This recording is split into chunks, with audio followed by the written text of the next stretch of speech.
በአማራ ክልል ባለፉት 9 ወራት የዳኝነት አገልግሎትን ቀልጣፋና ዘመናዊ በማድረግ የተገልጋይን እንግልት የሚቀንሱ ስራዎች ተሰርተዋል። የክልሉ ጠቅላይ ፍርድ ቤት የጠቅላይ ፍርድ ቤቱንና በስሩ የሚገኙ ፍርድ ቤቶችን የ9 ወራት የስራ አፈጻጸም ገምግሟል።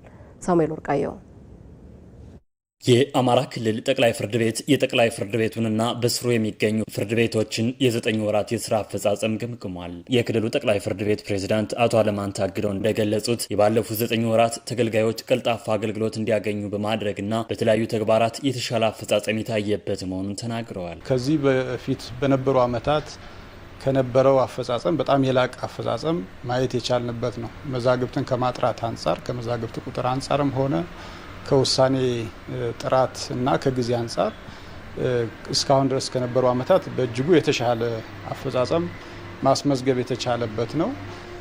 ከቁጥር ባሻገር ደግሞ የዜጎቻችንን እንግልትም ለመቀነስ ብዙ ስራዎች የተሰሩበት ነው። ስማርት ችሎቶችን ተግባራዊ አድርገን ዜጎቻችን ባሉበት አካባቢ ሆነው መከራከር የቻሉበት ፋይል ለመክፈትም ወደ ባህር ዳር ጠቅላይ ፍርድ ቤት መምጣት ሳይጠበቅባቸው በየዞኖቹ ባሉ ከፍተኛ ፍርድ ቤቶች ፋይል ማስከፈት የሚችሉበት በዚህም ከብዙ እንግልትና ወጪ ዜጎቻችንን ማዳን የቻልንበትና ከቁጥር በላይ ብዙ ውጤቶች የተገኘበት ስለሆነ በጣም ጥሩ አፈጻጸም እንደሆነ ማየት ችለናል። በበጀት ዓመቱ ባለፉት ወራት በክልሉ የባህል ፍርድ ቤቶች እውቅና ተሰጥቷቸው ወደ ስራ የገቡበት እንደነበር ያስታወሱት ፕሬዝዳንቱ የባህል ፍርድ ቤቶች የፍትህ ስርዓቱ ውስጥ ጉልህ ሚና እየተጫወቱ መሆናቸውንም ተናግረዋል። መደበኛ ፍርድ ቤቶች ከሚሰሩት ስራ በተጨማሪ የባህል ፍርድ ቤቶች በክልሉ ተቋቁመው የባህል ፍርድ ቤት ዳኞች ምርጫ ተካሂዶ በብዙ አካባቢዎች ስራ እንዲጀምሩ ተደርጓልና ከዚህም ባሻገር አዳዲስ ፕሮጀክቶችን እየጀመርን ያለበት አመት ነው። የ9 ወሩ በጣም ጥሩ አፈጻጸም ነው።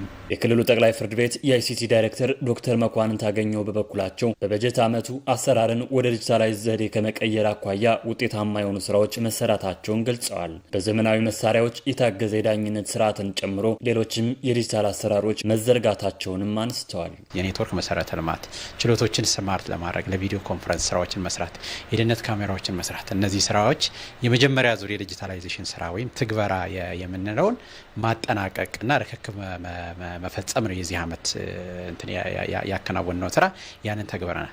ከመሰረተ ልማት በተጨማሪ እንግዲህ በዋናነት የሰራ ነው። ከዚህ በፊት ባለጉዳዮች መዝገብ ለመክፈት ፍርድ ቤት ለመቅረብ በአካል መገኘት ግድ ይላቸዋል። ስለዚህ አሁን ማንኛውም ባለጉዳይ ካለበት ከፍተኛ ፍርድ ቤት ወይም ካለበት በዞን ደረጃ ካለበት ዞን ሆኖ ምድብ ችሎቶች ላይ መዝገብ መክፈት ቢፈልግ ጠቅላይ ፍርድ ቤት ባህር ዳር መዝገብ መክፈት ቢፈልግ ባለበት ሆኖ በኢፋይሊንግ በምንለው ሲስተም መዝገብ መክፈት ይቻላል ማለት ነው። መዝገብ ይከፍታል፣ እዚያው ባለበት ሆኖ ጉዳዩን ይከታተላል። ክርክር ካስፈለገ ወይንም ችሎት ላይ መገኘት ካለበት ደግሞ በቪዲዮ ኮንፈረንስ ስማርት ችሎቶች ተገንብተዋል። በየከፍተኛ ፍርድ ቤቱ በዞን ደረጃ ያሉ ናቸው ከፍተኛ ፍርድ ቤቶች። ስለዚህ እዚያው ሆኖ ክርክራቸውን በርቀት ያደርጋል ማለት ነው። ባለጉዳዮች ሌላ የሞባይል አፕሊኬሽን አለ። ጠቅላይ ፍርድ ቤቱ ያለ የሞባይል አፕሊኬሽን፣ ይሄ የሞባይል አፕሊኬሽን ላይ ባለጉዳዮች የዕለት ቀጠሯቸውን ወይንም ጉዳያቸው ምን ደረጃ ምን አይነት ውሳኔ እንደተሰጠ እዛው ባሉበት ቦታ ሆነው ቤታቸው ነው ልክ እንደማንኛውም የሞባይል አፕሊኬሽን ወይም ሞባይል መተግበሪያ ማየት ይችላሉ። ዌብሳይት ላይ አለን፣ እዚያም ጋር ማየት ይችላሉ።